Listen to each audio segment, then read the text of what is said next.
warahmatullahi wabarakatuh. Saya, Pawet Suryaningsih SPD, calon guru penggerak Angkatan 7, akan membuat demonstrasi konseptual modul 3.1. Pengambilan keputusan berbasis nilai-nilai kebajikan dalam kepemimpinan. Narasumber pertama yaitu Ibu Kepala Sekolah SD Negeri 2 Balingdono, Ibu Sumiati SPD.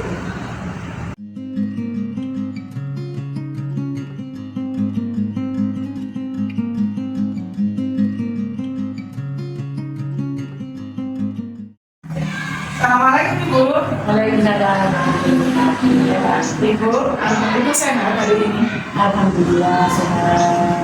Ya, Ibu, ini saya ada tugas dari CBP Angkatan 7 tentang pengambilan keputusan dalam nilai-nilai kebajikan.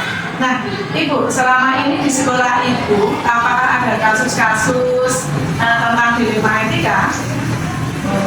Kalau dulu kemarin baru saja terjadi pelanggaran kelas 1 di kelas 3. Misalnya, menurut saya sebenarnya tidak anak-anak, tapi anak-anak terus mereka ada orang tua jadi masalah, masalahnya bisa seperti Berarti bagaimana ketika Ibu itu mengidentifikasi kasus-kasus yang tadi Ibu sampaikan yang merupakan dilema etika atau bujukan moral Ibu? saya menyelesaikannya ya kami panggil dari semua anak yang bermasalah itu dipanggil dari kelas 1, dipanggil lagi dari kelas 5 yang menjadikan masalah karena kan anak itu besar dengan anak kelas 1 seperti itu. Iya. Nah, mungkin dalam Ibu menjalankan pengambilan keputusan setelah Ibu itu, terutama kasus-kasus di mana ada dua kepentingan yang sama-sama benar atau sama-sama mengandung kebajikan itu bagaimana Ibu?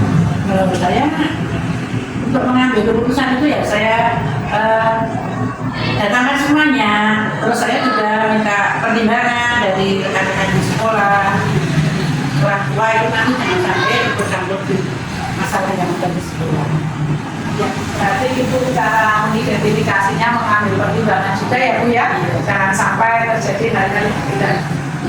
Ya, langkah-langkah atau prosedur seperti apa yang biasa Ibu lakukan selama ini Bu? Jadi saya mengambil keputusannya langkah-langkah yang saya laksanakan ya saya identifikasi dulu masalahnya, terus mana yang salah, mana yang benar.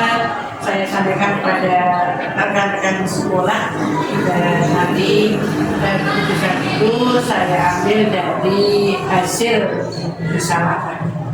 Ya, berarti dalam melakukan langkah-langkah itu yang pertama yaitu tadi mencari penyebab masalahnya ya Bu ya. Siapa saja yang terlibat, Ya, betul sekali siapa yang terlibat. terus mana yang salah, mana yang benar itu juga harus kami.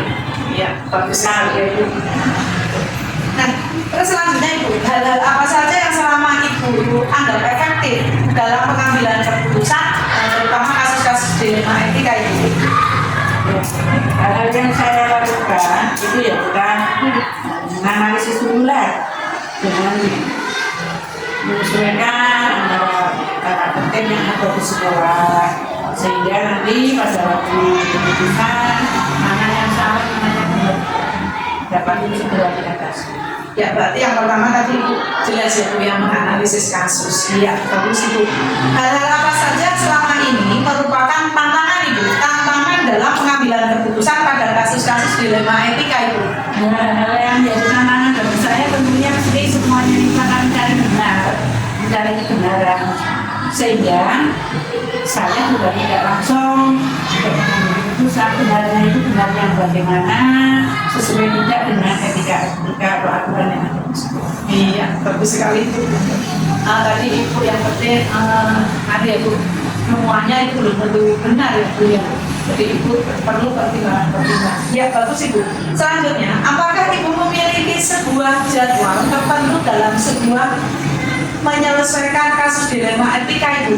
Terus apakah Ibu langsung menyelesaikan itu Pak? Atau memiliki sebuah jadwal untuk menyelesaikannya, bentuk atau prosedur seperti apa yang Ibu jalankan? Iya, kalau jadwal itu pasti tidak jelas.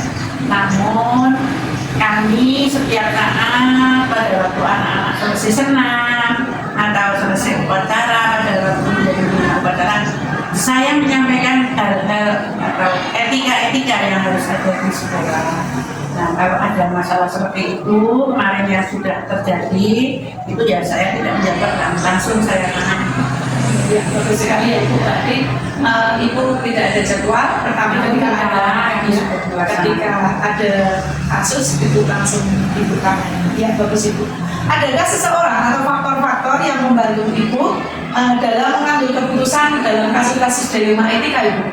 Ya, pada waktu kami mengambil keputusan karena di sekolah, kami juga minta bantuan kepada Bapak Ibu guru, bermusyawarah dengan mahasiswa dan juga komite stakeholder yang ada. Ya, berarti dalam menyelesaikan kasus Ibu pertimbangkan yang tadi ada guru yang jelas, terus mahasiswa, terus stakeholder yang terkait di sekolah Ibu. Bagus sekali Ibu. Nah, dari semua hal yang telah disampaikan pembelajaran, apa yang dapat Ibu ambil atau Ibu petik dari pengalaman Ibu ketika pengambilan kasus dilema etika Ibu? Hal-hal yang kami petik itu ya kami melaksanakan keputusan dasar sendiri. Kami melaksanakan kebijakan dalam mengambil keputusan itu juga bagus. Iya, bagus sekali ya Ibu. Tapi Ibu harus mempertimbangkan dulu lebih bijaksana ya Bu ya dengan hal tersebut. Ya bagus Ibu, itu saja, cukup sekian waktu yang telah diberikan kepada Ibu. Terima kasih. Wassalamualaikum warahmatullahi wabarakatuh Ibu.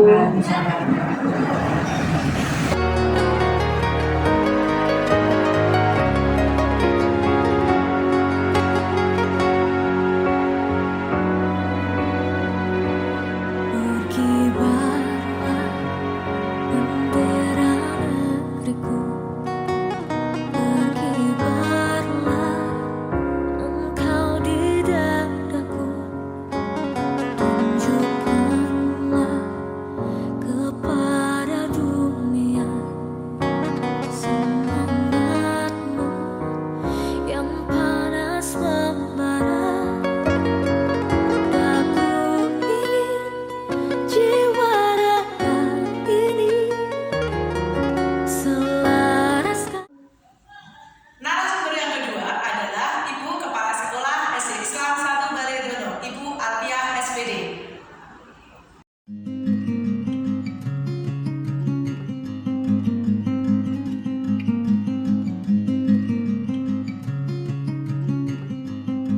Bu Alfi. Waalaikumsalam warahmatullahi wabarakatuh. Ya, hari ini Pak Alfi sehat? Alhamdulillah sehat. Bagaimana dia Bu Alfi? Ya, alhamdulillah saya juga sehat Bu Alfi. Sip. Ya. Oke. Bu Alfi hari ini Ibu sibuk? Tidak, alhamdulillah kita luang Mas Yani. Iya, saya mau minta waktu sebentar Iya. untuk memenuhi tugas saya sebagai CGP, Iya. calon guru penggerak angkatan 7 dalam pembuatan demonstrasi konseptual modul 3.1 mengambil keputusan dalam nilai-nilai kebajikan. Nah, Ibu, selama ini di SD Islam 1 Balaidono, apakah pernah terjadi kasus dilema etika atau bujukan moral, Ibu? Oh, untuk kasus dilema etika atau bujukan moral ya? Oke, di sekolah kami ada beberapa kasus nih. Saya kasih contoh satu aja ya Bu Boyd ya. Iya, boleh. Beberapa waktu yang lalu itu pernah terjadi sih, ada beberapa anak itu mereka sebenarnya awalnya itu hanya main-main saja. Awalnya mereka hanya bercanda, guyonan kayak gitu. Akhirnya salah satu anak itu merasa, waduh ini kok beneran nih, padahal awalnya bahannya bercanda. Nah dari situ kemudian masalah mungkin di sekolah belum terselesaikan.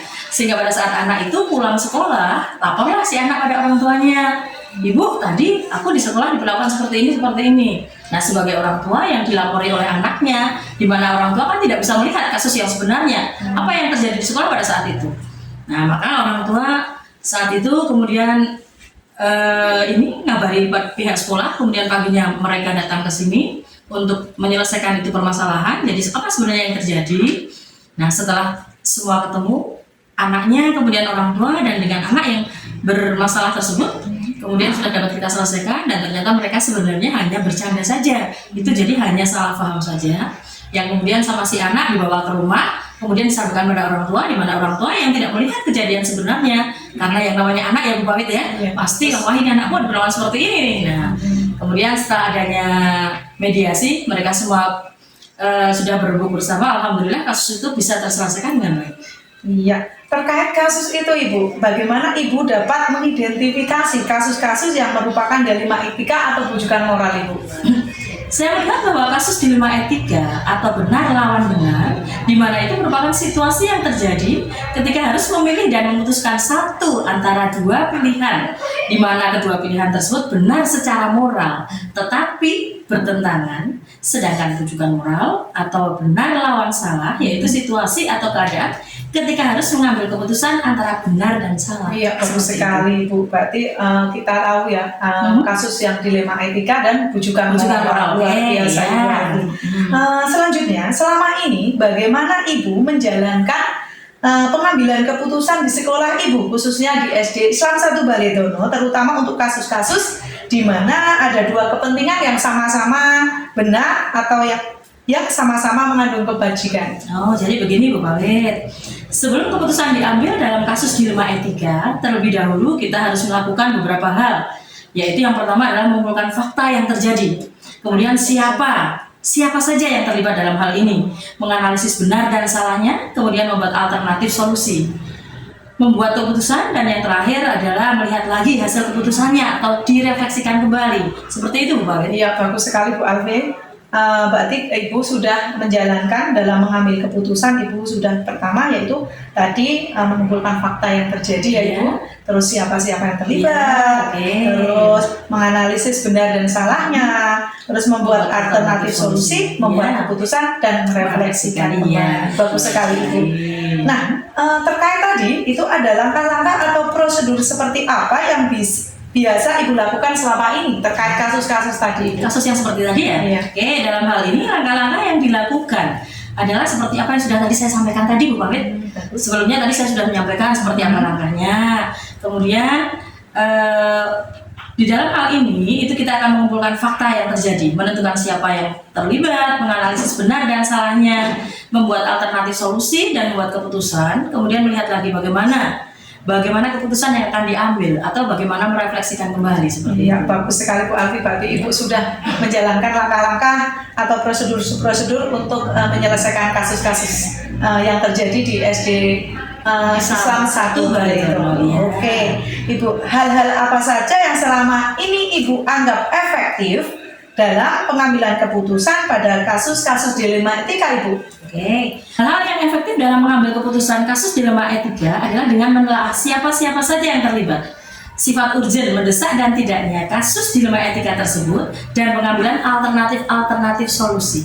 Iya, bagus sekali Ibu. Berarti Ibu sudah menganggap efektif dalam pengambilan keputusan pada kasus-kasus dilema etika tadi, yaitu yang pertama menelaah siapa yang terlibat, terus urgen tidaknya, terus kasus dilema etika tersebut maksudnya urgen dan tidaknya ya Bu ya. Terus pengambilan alternatif solusi dari masalah tersebut. Bagus Ibu. Selanjutnya, hal-hal apa saja yang selama ini merupakan tantangan dalam pengambilan keputusan pada kasus-kasus dilema etika ini? Hal yang menjadi tantangan dalam mengambil keputusan adalah masalah tersebut mempunyai nilai yang sama-sama penting, tetapi harus ada yang didahulukan. Juga adanya beberapa orang yang menjadi atasan langsung yang terlibat, serta adanya peraturan-peraturan yang harus dipenuhi.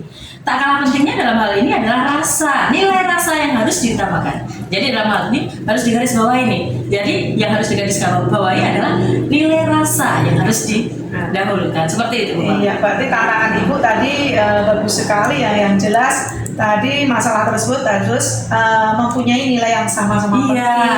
Terus harus sesuai dengan peraturan-peraturan juga harus terpenuhi. Dan juga nilai rasa yang harus diutamakan. Bagus sekali Bu Alfi. Selanjutnya, apakah Ibu memiliki sebuah jadwal tertentu dalam sebuah penyelesaian kasus dilema etika? Apakah Ibu langsung menyelesaikan di tempat atau memiliki sebuah jadwal untuk menyelesaikannya, bentuk atau prosedur seperti apa yang Ibu jalankan selama ini, Bu? Oh, tidak ada Bu, tidak ada Bu Awit. Jadi untuk seperti ini, kasus seperti ini itu insidentil ya. Jadi dalam pengambilan keputusan dilema etika kami tidak mempunyai jadwal khusus. Tetapi ada tata kelola dengan menganalisa, mempertimbangkan dan memusyawarahkan kasus dilema etika baik secara formal maupun non formal seperti itu. Oh ya, berarti ketika terjadi sebuah kasus Ibu Iya. tidak ada jadwal ya. Iya, tidak ada Tapi jadwal ketika langsung, ada ya. terjadi sebuah kasus dilema etika, Ibu langsung menyelesaikannya Yes, seperti itu. Ya, sebaik-baiknya. kurang lebih seperti itu. Oke, bagus sekali Bu Alfi. Adakah seseorang atau faktor-faktor apa yang selama ini mempermudah atau membantu Ibu dalam pengambilan keputusan dalam kasus-kasus dilema etika, Ibu? Oh, seseorang yang mempermudah dalam mengambil keputusan ya itu jelas ada ya Bu Kawit ya. Iya. Di antaranya adalah orang tua, kemudian Iya, rekan bagus. kerja, Iya. rekan kerja, kemudian stakeholder yang dari sekolah.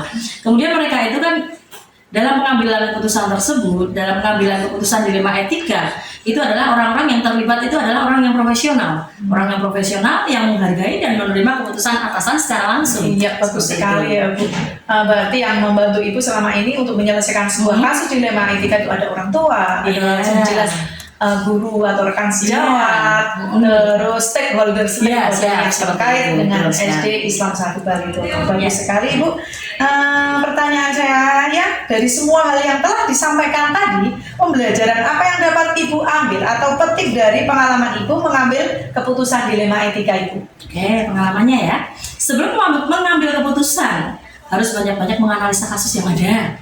Kemudian banyak mempertimbangkan setiap ada permasalahan baik dan buruknya seperti apa. Setiap keputusan pasti tidak mungkin dong membuat puas semua pihak. Bagus, betul. Yang terjadi adalah kadang-kadang kita memberikan solusi seperti ini, yang ini puas, yang sana tidak puas, seperti itu. Betul tidak Bu Kawit? Nah, Iya. seperti itu.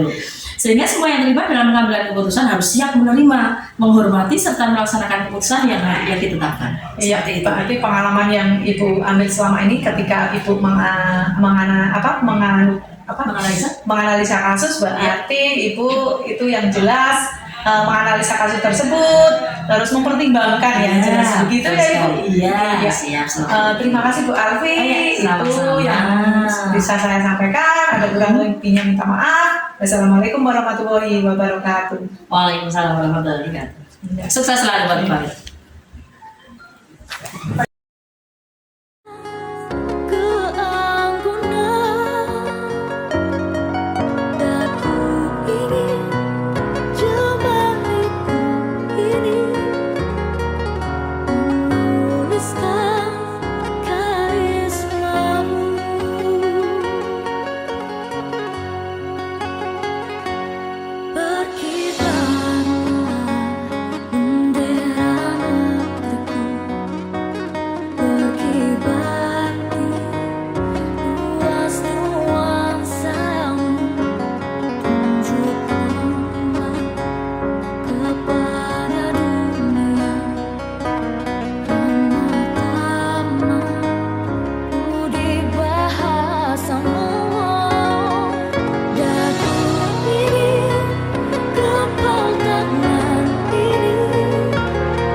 Itulah demonstrasi konsep modul